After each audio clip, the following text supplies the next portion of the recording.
Hey friends, it's Jill here with the Hometown Homestead, and I'm super excited to have you back in my kitchen today as I wrap up our 2023 Pantry Challenge. Now, we had originally planned to go one more week, but I'll tell you a little bit about why we're gonna stop just short of the finish line when we get closer to the end. But first, I wanna tell you a little bit about what we learned, how our budget turned out for all 5 weeks, why we're stopping, what's next, and how you can help decide the future. So come along as we chat a little bit about all of the awesome things that we learned about from this Pantry Challenge. The first thing I want to talk about is that the Pantry Challenge helped me embrace breakfast. Breakfast has been my nemesis in the kitchen for a really long time. I just am not a morning person. I hate getting up and getting the kitchen dirty first thing. But as a result, we had a granola bar habit that wasn't very good for my family. Now, I know there are much worse things to eat in the morning than a granola bar, but I was tired of finding granola bar wrappers in pockets coming out of the laundry, on a table where they didn't go. And not only that, it was just expensive and we didn't really need to do it. So because of the Pantry Challenge, we were able to kick that habit to the curb by simply saying, we can't do it. It's not part of our budget. So what we do instead, we picked up our sourdough starter and really started cranking out delicious things that we could make at home. We had English muffins and biscuits and pancakes and really good, delicious whole grain from freshly milled wheat, long fermented sourdough products that increase health, save the budget, and were easy to make at home with just a little bit of forethought, sometimes the night before and sometimes even not, because my pancakes are just straight out of the refrigerator and onto the skillet. It also broke our dependency on running to the grocery store for any little item that we didn't have in our menu and helped us reset and focus on what's in our freezers and what we can make from the things that we already have. Now, this is going to be invaluable moving forward because we've taken our budget away from those little quick stops and we've moved it into bulk buying.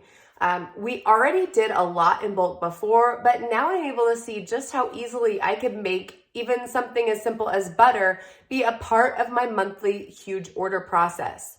This will enable us to save a lot of money going forward and always have a great base stock of what we need for anything that we might make down the road. The next big win was it helped us move through a lot of stuff that we had hanging out in the freezer for probably way too long. We had some tilapia one night that had been in there for a couple years, which turned out delicious and everybody wanted more.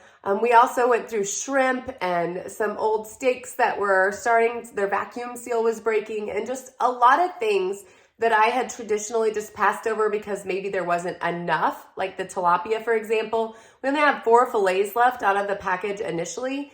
4 fillets isn't going to feed everyone in my house, so I kept pushing it to the back thinking I would have it some who knows when time.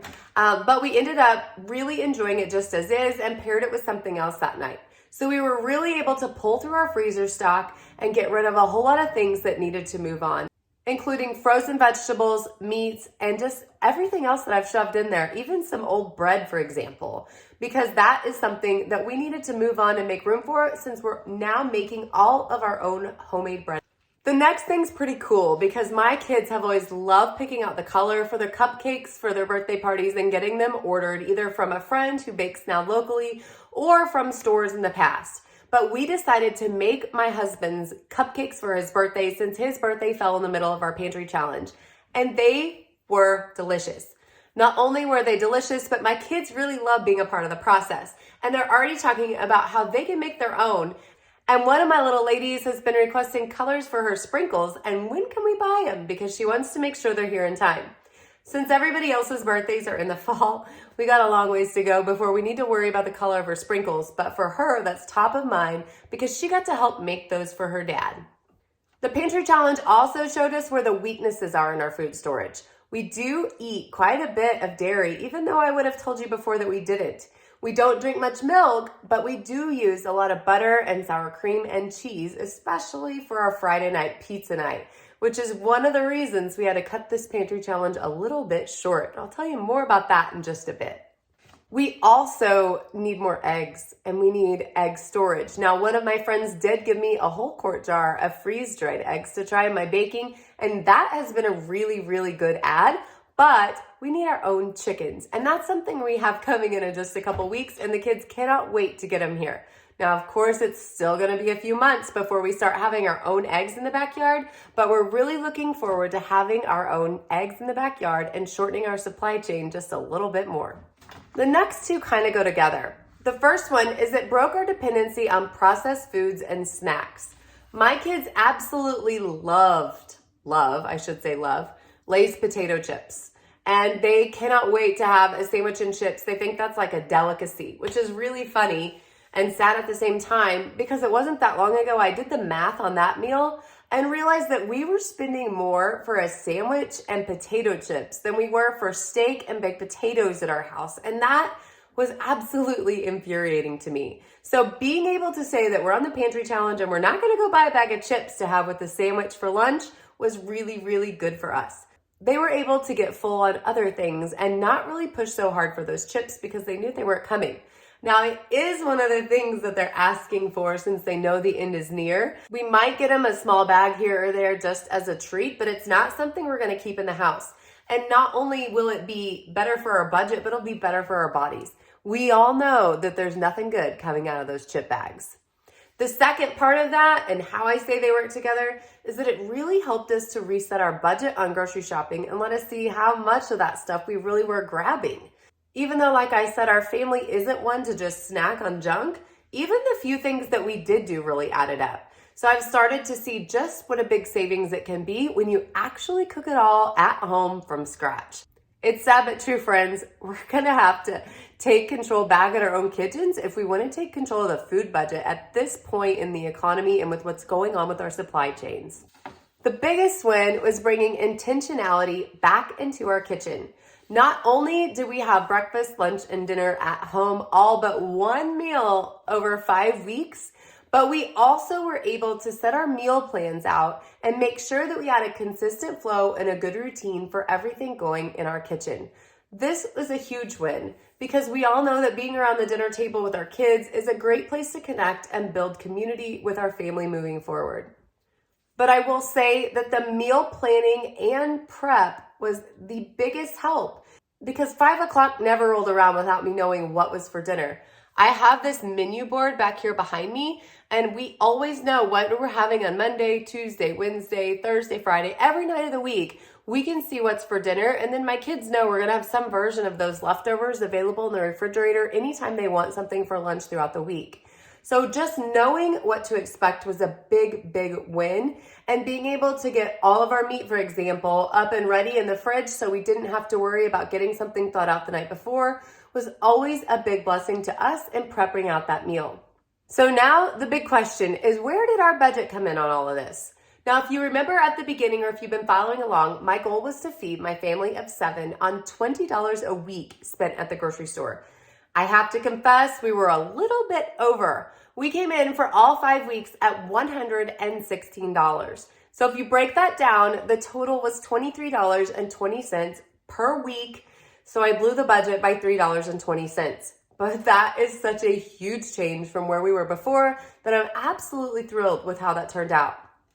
Now, last week, I did go grab my Azure standard order. And if you haven't seen that, I can link it so you can check that out at the end to see how that process works and how that bulk buying process actually saves us a bunch of money. But I did spend $173 on that order all in, which brought our 5-week total for groceries for the entire house to $289.78 for the 5 weeks, or $58 per week. Considering the size of our family and the number of meals that we ate, I think that's a really, really good change for us and something that we definitely plan to keep up. So that begs the question, why are we stopping? Why are we quitting a week early? Well, I really felt like when we went last week and we got all the cheese that we needed for our pizzas moving forward, we bulked up on our tortilla chips, plus brought in the Azure standard order. It really isn't fair to say that we're just on that $20 budget anymore because it just came in at the end of the week. So basically those 5 weeks were on that front budget of the $23 per week. And this last week, we kind of kicked it up a notch, bringing in all that extra food.